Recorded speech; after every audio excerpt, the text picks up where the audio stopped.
Rip, gue mau beli meja nih. Cuma gue nggak mau yang langsung jadi. Gue mau custom gitu karena gue punya spesifikasi sendiri. Oh ya? Bagus juga ide lu, Dwi. BTW, itu kalau di ekonomi syariah, itu namanya akad istisna. Akad istisna apa itu, Rip? Nah, biar lu paham nih, lu harus tonton video ini. Nah, buat kalian juga, kalau mau paham, jangan lupa ditonton ya. Paham. Nah, kamu pernah nggak sih ngelakuin pembelian kayak tadi? Kamu memesan sesuatu yang belum jadi. Misalnya, kayak kitchen set buat dapur, seragam sekolah, atau bahkan rumah dari developer. Semuanya berdasarkan pesanan kamu sendiri. Nah, dalam ekonomi syariah ini, transaksi ini memiliki nama khusus, yaitu akad istisna. Nah, akad ini memiliki peran penting dalam dunia bisnis modern, terutama untuk barang-barang manufaktur dan konstruksi. Nah, terus sebenarnya apa sih makna dari istisna itu? Nah, istisna sendiri itu adalah akad di mana pembeli dan penjual atau pembuat produk itu melakukan kesepakatan. Nah, barangnya itu belum ada saat melakukan transaksi. Jadi, barangnya itu dibuat sesuai dengan pesanan pembeli, sesuai dengan spesifikasi yang diinginkan pembeli, lalu juga waktu penyerahannya sesuai dengan yang disepakati oleh kedua belah pihak. Nah, hal-hal ini itu cocok untuk seperti barang-barang furnitur, baju, ataupun bangunan. Oke, selanjutnya itu adalah rukun akad istisna. Rukun akad istisna itu ada 4. Nah, yang pertama itu pihak-pihak yang berakad. Nah, pihak-pihak yang berakad itu ada 2. Yang pertama itu al-mustasnya, yang kedua itu as-soni'. Nah, al-mustasnya itu adalah pemesan atau pembeli. Nah, yang kedua as-soni' itu adalah pembuat atau produsen. Yang kedua dari akad istisna itu adalah objek akad. Nah, objek akad ini adalah barang yang dibeli oleh al-mustasni dan dijelaskan oleh as-soni itu secara spesifikasi. Nah, yang ketiga itu adalah harga atau thaman. Nah, harga itu adalah nilai atau uang yang disepakati untuk pembayaran. Nah, yang keempat itu yang terakhir adalah as-sigot. Nah, sigot itu adalah ijab dan qabul. Nah, ijab qabul ini disepakati oleh penjual dan pembeli untuk akad istisna agar sah. Nah, selain hukum, ada juga syarat-syarat yang harus dipenuhi untuk terjadinya atau kesahannya akad istisna. Yang pertama itu barang. Barang ini belum boleh ada saat terjadinya akad.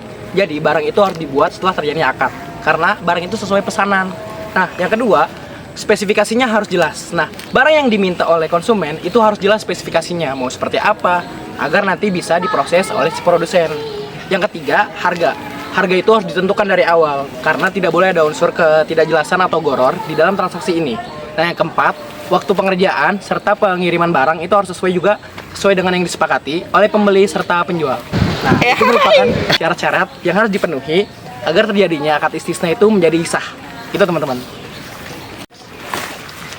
Nah, biar kalian makin paham sama apa itu akad istisna, nah, teman-teman kita akan memberikan contoh apa itu akad istisna. Saksikan cuplikannya. Selamat siang, Pak. Oh iya. Ya, selamat siang, Pak.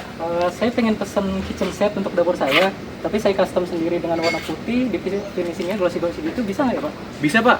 Untuk harganya itu 15 juta dan pengerjaannya itu 3 minggu. Apakah Bapak tertarik?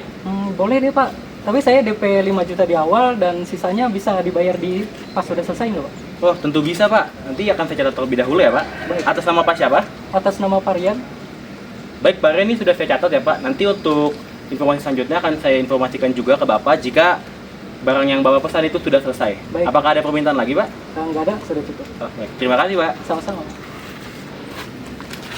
Nah, maka jurnal akuntansi di pihak Rafael, produsen atau pembuat adalah yang pertama, saat menerima DP sebesar 5 juta rupiah, tetapi barang belum selesai dibuat, maka jurnalnya adalah debitnya kas sebesar 5 juta rupiah dan kreditnya uang muka pelanggan sebesar 5 juta rupiah. Lalu yang kedua adalah setelah kitchen set selesai dan diserahkan setelah 3 minggu kemudian, maka jurnalnya adalah debitnya uang muka pelanggan sebesar 5 juta rupiah dan piutang usaha sebesar 10 juta rupiah. Dan di kreditnya pendapatan istisna sebesar 15 juta rupiah. Lalu yang ketiga, saat Rian atau pemesan melunasi sisa pembayaran sebesar 10 juta rupiah, maka Jurnalnya adalah debitnya kas sebesar 10 juta rupiah dan kreditnya piutang usaha sebesar 10 juta rupiah. Jadi, transaksi dan cara pencatatan jurnalnya mengenai akad istisna telah diatur di dalam PSAK nomor 404. Nah, itu adalah contoh transaksi untuk pencatatan jurnal istisna. Transaksi ini bukan sekedar jual beli biasa karena pertama, barang belum ada saat akad, kedua, pembayaran bisa diselesaikan secara berangsur, dan pendapatan diakui setelah barang selesai dan diterima kepada pembeli.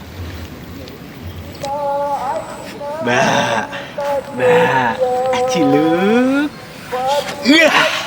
Nah, tadi sudah dicontohkan ada beberapa juga transaksi yang termasuk ke dalam akad istisna. Antara lain, yang pertama itu ada Bu Rani memesan kitchen set, lalu dibayar DP, kemudian kitchen set dibuat. Yang kedua ada seragam sekolah, memesan ke konveksi, kemudian seragam sekolah dijahit dan adanya akad. Yang ketiga adalah Pak Andi memesan rumah ke developer. Nah, setelah adanya akad baru rumah itu dibuat. Nah, itu adalah contoh transaksi istisna.